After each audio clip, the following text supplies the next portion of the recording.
What was this book? Okay. Whoopsie. Well, you just saw me finish White Noise by Don DeLillo. There you go. There's a lot going. There's a lot of layers to this book. Obviously, since I just finished it, I don't have what I'm gonna say written down, but this is gonna be shorter than usual because this is a book that would be really hard to get into.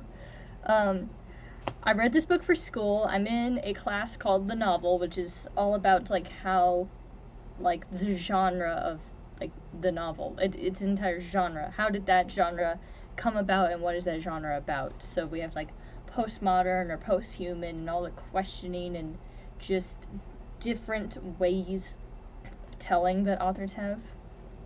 The first book we read was Mrs. Dalloway by Virginia Woolf, for example. So that's what the purpose of the class is, and we read this book because it has like a postmodern kind of feel to it, but it definitely has American criticisms. My God, it has its criticisms. I guess that would be one of the big things to talk about in this. Would be the biggest criticisms. We have drugs, we have shopping, we have addiction to technology. I wrote an entire essay about the addiction to technology. I probably should have actually done that essay with the relationship between addiction to technology and shopping, but I just did technology. But how technology separates the user from like reality and stuff like that. It's a big theme in this book, and how it affects people. There's a theme of like just ignorance, like how growing up with everything available makes it like easier to be like, or growing up with a TV especially makes it easier to be like, that's there, it's not in my life, it's someone else's life dealing with that, it could never happen to me.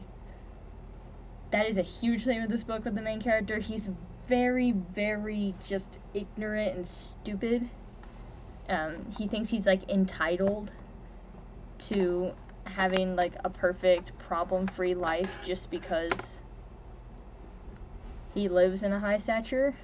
So that theme is another big theme, obviously.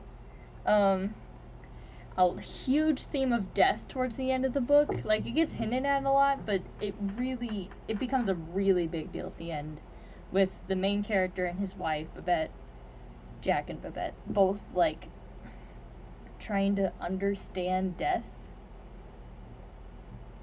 and talking about which one of them needs to die first and stuff like that, and then both trying to find solutions to having thoughts about death.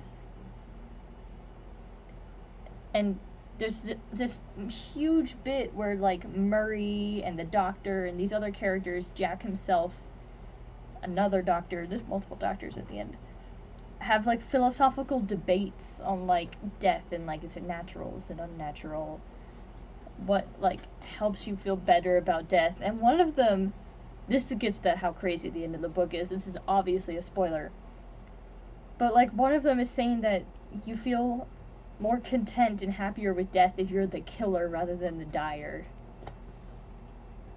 And Jack like goes and tries to kill someone, in part because of that thought, and in part because that man had an affair with his wife. And so it's just there's so much like theme about death at the end. And there's also this like side scene that kind of didn't make sense, but it kind of did, where it's talking about like the importance of like death in religion, and the nuns there were like, religion's fake.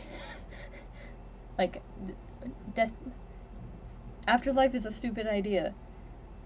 And that's another like interesting like view on society, is like the author was kind of implying there that religion is just like a use to like repress death or like accept death easier, but it's not real, like for real it's not realistic, and people don't really truly believe it, is kind of what the author is saying with that part.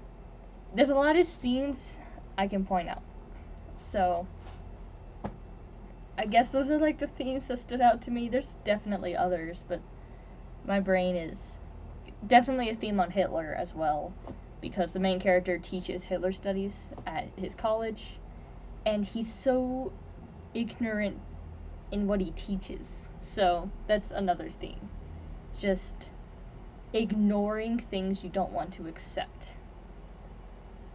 That's a theme. Alright. Diving into specific scenes. Some of these scenes are crazy, and that is why we're diving into the crazy scenes, because again, this book had a lot going on.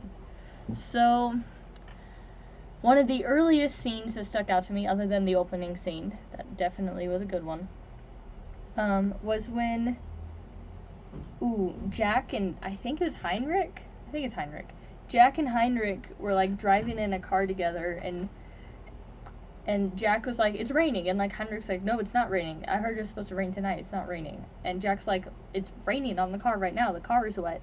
And Heinrich is like, well, how do you know it's raining? If it was raining a second ago, how do you know it's raining the next second? We don't know that's raining right now. We don't even know that's raining here. And Jack is like, Heinrich, is it raining right now? And Heinrich's like, right now? Where's right now? What location? And like, Jack's like, here, where the space of the car is. And then Heinrich's like, where the space of the car is when you said that? In the next second? Like, Heinrich's like super overcomplicating this discussion. And at one point, and at the end, like, Jack asks with like a list of like parameters, and Heinrich is like, how am I supposed to know if it's raining right here, right now? Like, for all I know, it's raining on some like astronaut in some like alien or astronaut in like some other universe at this moment. How would I be able to be the one to say it is or it's not raining? He doesn't feel he has the authority to say it's raining, even though he can see it right in front of him. And he believes that the radio man is the one who has the power to say that it's raining or not raining. It's technology is what can decide, and humans can't decide that for themselves. That's definitely an interesting scene, especially with like how hard he makes it to ask that question. He draws it out. It's like location, time, how do we know that it's raining water and not other things? Like, just a huge, massive question mark on what is reality. He didn't really believe in the reality in front of him. He only believed in the reality he was told. So that scene stood out to me. I thought about writing about that scene for my essay, but I did not, because it would have been too many lines. I had to choose 6 lines. So the quote I chose for my essay was from when Jack used an ATM machine in the store, and he says that the ATM machine gives him a sense of like comfort and satisfaction, because the system is invisible, but by using the machine he found that he's like in accordance with the system. Like, for now, like, the harmony of, like, all the circuits and things, like, matches his, and the system's, like, accepting of him. The system being, like, just all of technology and, like, shopping technology. And just, all I really dug into was that technology was an addiction in this book. It is. Technology represents a drug in this book, because every time they use it, they feel that satisfaction. They don't know it, per se, but, like, there's multiple times where they're talking about, like, a kind of, like, dopamine reaction to watching TV or to paying for something. It's satisfying to do, and then they want to do it again and again. They talked about that watching disasters on TV is addicting in, like, one of the weirdest ways. It actually kind of is, it's kind of concerning, but like, watching disasters on TV, like, is kind of satisfying. And there's, like, an entire bit on that with, like, you keep wanting to do it more and more and more and more. You want to keep buying more and more and more. So, I had this huge part of my essay where I was talking about how the ATM was just fueling an unseen addiction. But, because technology is so just... It's everywhere. We think we understand it because it's like part of our daily lives. So the other part of my essay, I was talking about how because we think we understand it, because we think we know what technology is, it's easy to underestimate or dismiss how much it can do. My sister does this, especially does this. Like, my dad and I, we do cybersecurity conventions every few years, and we both have a few certificates. He has a lot more than me, but I have at least 2 cyber certificates. And every time one of, like, my dad or I tries to explain to my sister that she's doing something really, really bad on her computer, she just can't process that. Like, it doesn't make sense to her that anyone could ever get hacked from a website. And it's the same kind of, like, ignorance Jack has, both with ignoring the air toxic event, which happens later in the book, and with, like, ignoring the effects of technology. It's just, we think we understand it, and we think we know it, and then we find out, oh no, our history in incognito mode is being tracked, even though it's supposed to just delete itself magically. I always thought that was, like, a dumb, weird way to look at it. It's like, technology is supposed to do this, so it must do this. But no, technology does what it does. It's this massive network of things with circuits and computers and things, and it's made to follow this path, but we expect the path to be what we expect it to be. Basically what I'm saying in the essay, rewinding a little bit because I got a little bit off track there, is that Jack just calls computers like just a bunch of circuits and wires and copper things. We just look down on technology, but my opinion is that technology is this metaphysical kind of omniscient, not in that kind of way, but you'll know what I mean in a second. It's just this huge thing. It's not just the physical part of something. Technology isn't just like the physical computer. It's the network that is moving around, bouncing up to the geostationary satellites and everything. Or LEO, whatever satellites. And just, it's this massive, huge, ongoing, constantly changing thing. So belittling it to just like one little tiny device is not, it's like just making you fall more into like an underestimation of how powerful technology is and how addicted you will get to it, how big of a role it plays in our life. We don't really know until it's gone, kind of thing. Yep. So, yeah. I do really believe, though, that it's like this huge thing. And again, Jack was talking about how he likes technology because it does what he wants it to do, kind of thing. But later he gets kind of scared of technology because technology can like create this like plan for him. This is all the statistics about your death. And that disturbs him because he can't see or know what is going on, like how those numbers are being found. And then the question of like, can he trust that technology comes in? It doesn't do what you want it to do. It does what it's made to do. So that's my opinion. Seriously though, my sister's like thoughts on how technology works bother me. I just want to say that. And I do honestly, here we go, controversy. I really do think the opinion that expecting your computer to delete things is stupid. Just, it's dumb. Nothing ever gets deleted, and that's all you need to know. I don't care if you have fucking Snapchat or whatever. It's not getting deleted. I did an entire cybersecurity certification on forensics. It's called cybersecurity forensics. It's basically investigations into the like evidence on technology, computers and phones and things. And we got to see things don't get deleted. You put in your recycling bin, you delete in your recycling bin, you go into your command line, you delete in your command line, does nothing. It always exists. It will never go away. Ever.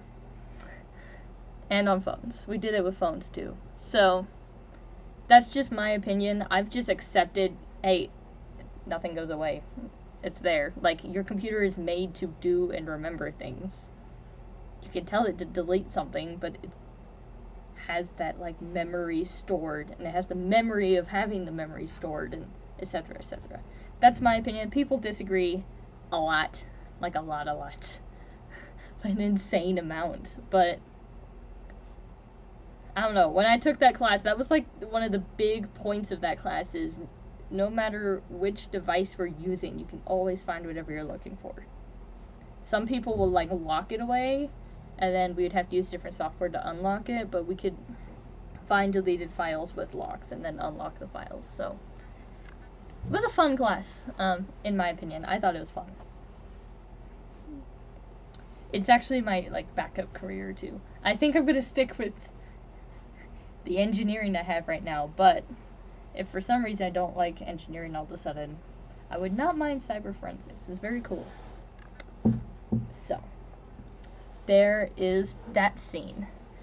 Let's talk about another scene. There's a scene where Babette is reading a bunch of, like, ads and articles to a bunch of blind people. She does that throughout the book. It's normal. She's reading this entire article about a scientist who's using hypnotism to find out people's previous lives. Like, he hypnotizes someone, and they talk about, like, the experience of their past life. Like, one was, like, from the Neolithic era and how their tribe worked and all that stuff. And then another one is about someone who assassinated the Pope in their previous life. And it's so absurd and out there, but the entire time the article's, like, made to be, like, convincing the people that it's, like, a real thing. And it seems to be afterward that the author makes everyone there believe it in a distanced way.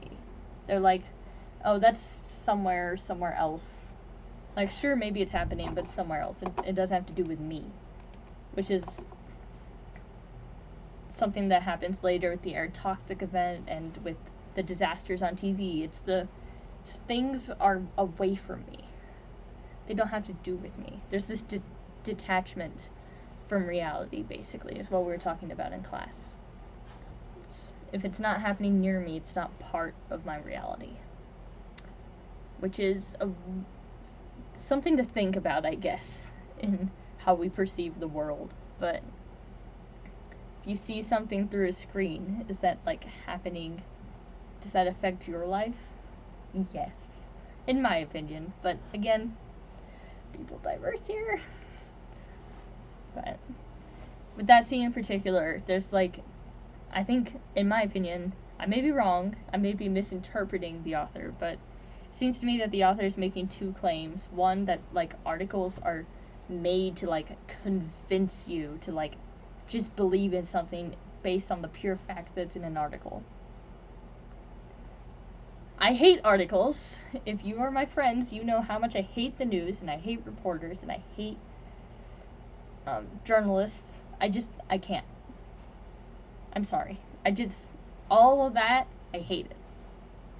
So, that theme stuck out to me, evidently.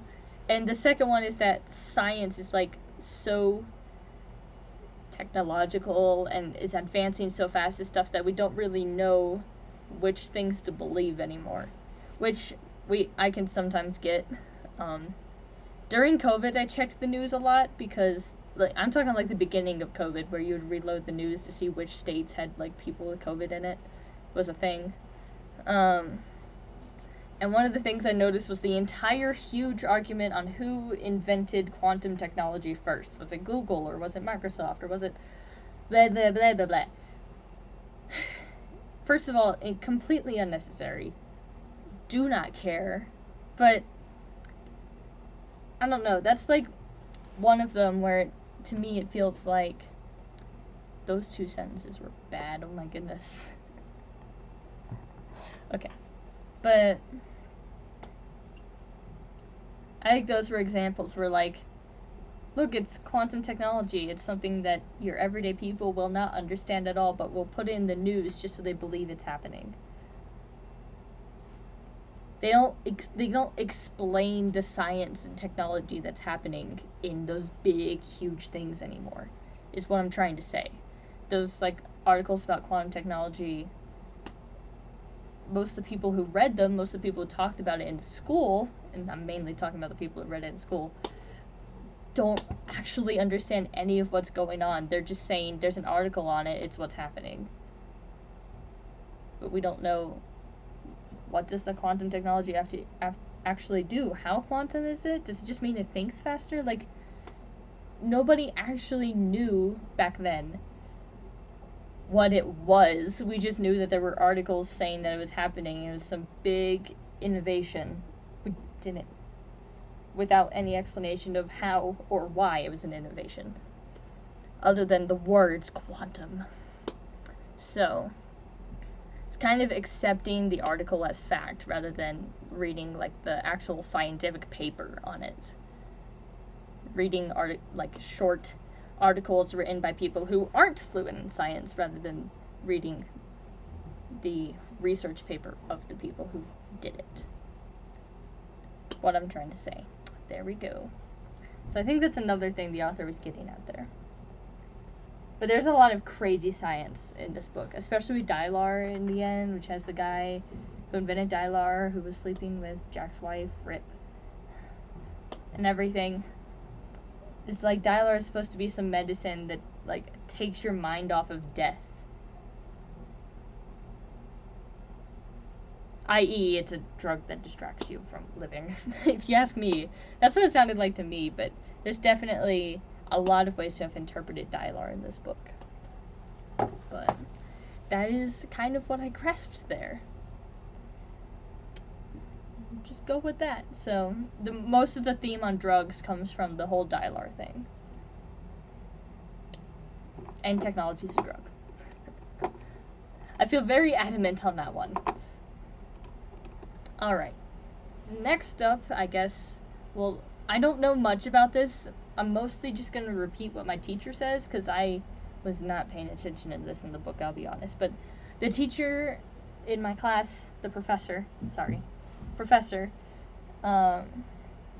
talks about how Jack's Hitler studies are like 2.5 themes kind of like wrapped up in one.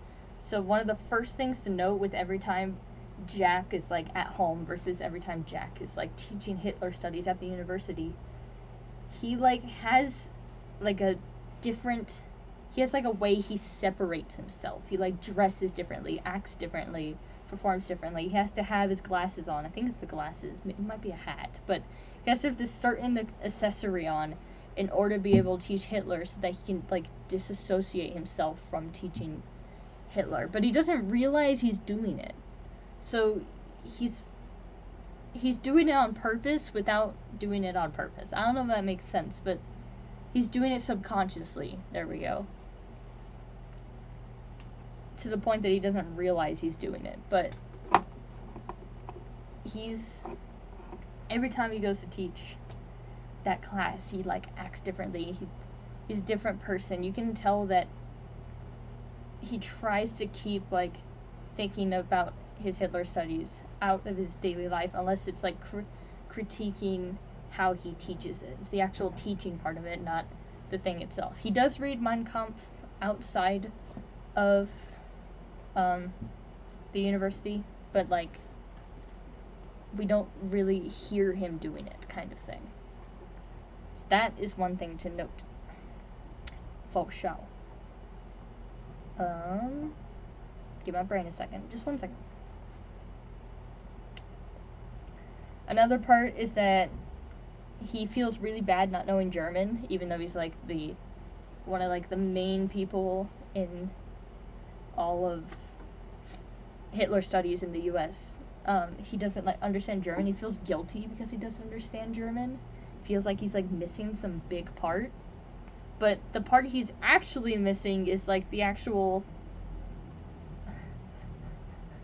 what Hitler did. You'll notice whenever he talks about Hitler studies, he'll talk about like the dog Hitler had, or how he grew up, or you know, like all like the facts that are forgotten and we do not remember for the life of us. And he never, ever, ever in the entire book talks about like the entire disaster of World War II. He does not touch on that once. But what my teacher/professor pointed out that flew over my head was that there's this scene where Heinrich is sitting in front of the oven and he's crying looking at the oven because it's like burning on the inside. And what my professor says is that that scene is like echoing like the burning in the Holocaust. And that it's like bringing attention to the fact that Heinrich can like see this like obvious thing that Jack is like missing and ignoring that happened in history. So definitely an interesting thing to think about. So that kind of adds up to the three things I was going to say. There's the how he dissociates himself, the like wanting to speak German because he feels like he's missing something, but what he's actually missing is this huge obvious part, which leads directly to the last thing, Jack ignoring disasters. He doesn't believe that disasters can happen to him because of his stature. He says that he lives in some university, he's some professor in a high town. When do you ever see a professor rowing a boat in a flood? He believes that because he sees it happen to other people on TV, it couldn't happen to him. And he's very arrogant. There's the word. Very arrogant of him to do that. It's very arrogant to think. It's kind of preposterous, too. And it's funny, because Babette in part agrees with him, but Babette also feels, Babette's the wife, she also feels that she needs to prepare just in case. She has like a survival instinct. Jack is just entirely dissociated, again, from like thinking anything bad could happen to him until it does happen. He gets infected by the air toxic event that he didn't believe in. So yeah, the simulated evacuations and stuff like that, that's also like another crazy thing to talk about that I'm not going to get into, but simulated evacuations during the actual evacuation, there's a lot going on there for sure. But yeah, Jack, there's like 5 quotes in a row, all in chapter 21, of Jack being like arrogant and not believing in there being anything wrong, not believing in the symptoms of some cloud that they can see from the roof. It's like, it's not going to go over there. There's no wind. How do you know there's no wind? I say so, there's no wind. He just believes that because what he thinks should be what reality is. So, that is really the big last thing to talk about. My overall opinions of this book, I don't know, it was good. It made its points well. And I do like that in novels. For sure, it's when their points are clear. Some of the things that happen in this book are so absurd that it's hard to take in and understand what the author was going for. Definitely happens a few times. Again, huge themes on shopping. I didn't really get into it, but it's clear that, like, shopping is also an addiction, and I definitely agree with how my mom does groceries.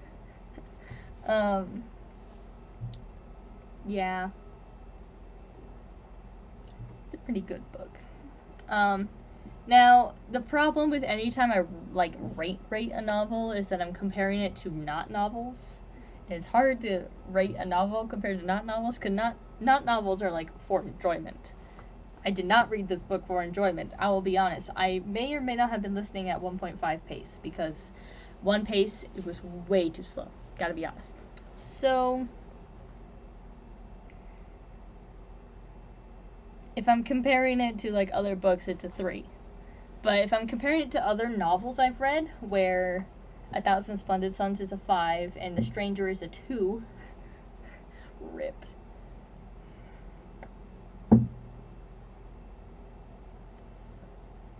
Damn it. I'm trying to decide if it's as good as Brave New World. I think I like Brave New World more, in a weird way. But it is similar. I think this book has a similar opinion to me that Brave New World does. So maybe just a 4 for a novel. Give it a 4. I think Brave New World has actually moved up to a 5. I hated that book when I first read it. This is a very ironic thing about that book.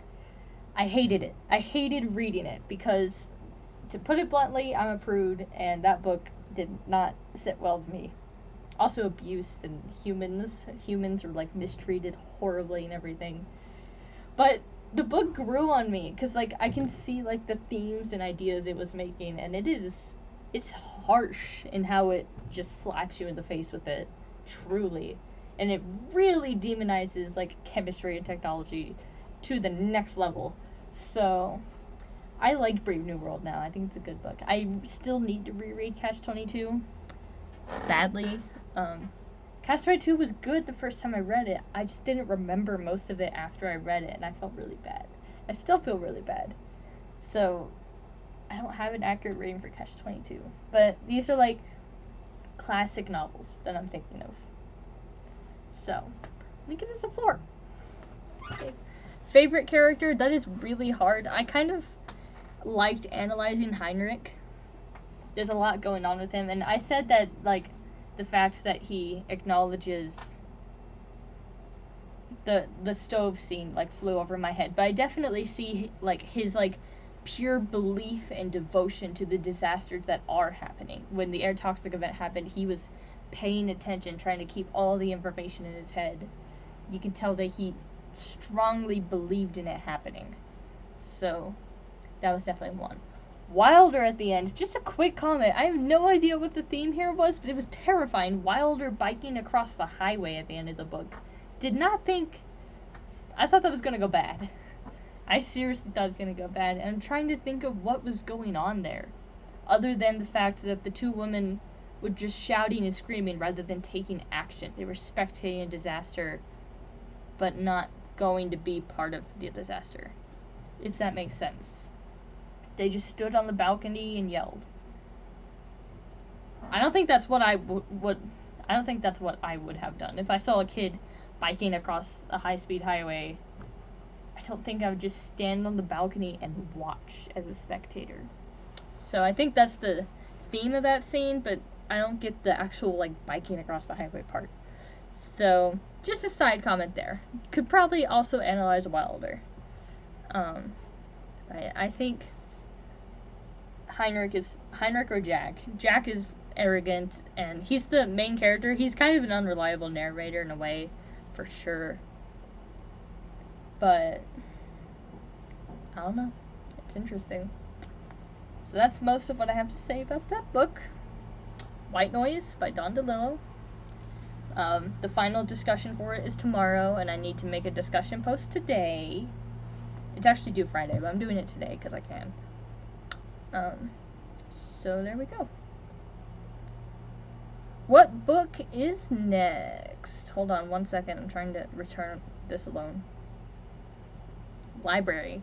Highly recommend. Here we go.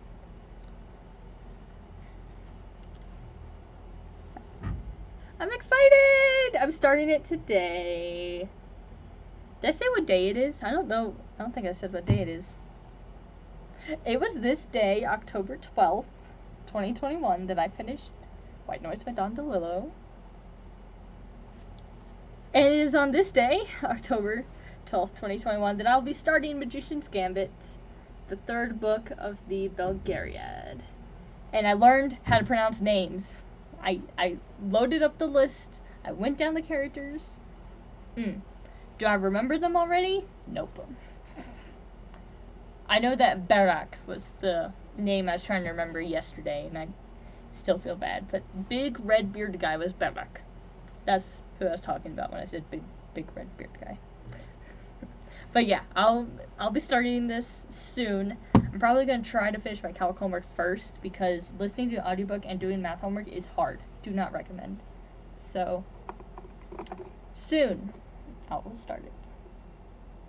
And new books and all of that is the same as yesterday. Like, I'm doing the same book plan that I was talking about less than 24 hours ago. Basically, finish Belgariad, Powder Mage, Journeyer. Possibility that I'll do half and half with Belgariad and Powder Mage. We will see on that regard. It depends on how dense Powder Mage is. But, yep. That is all I have to say. See you all next time. Bye-bye.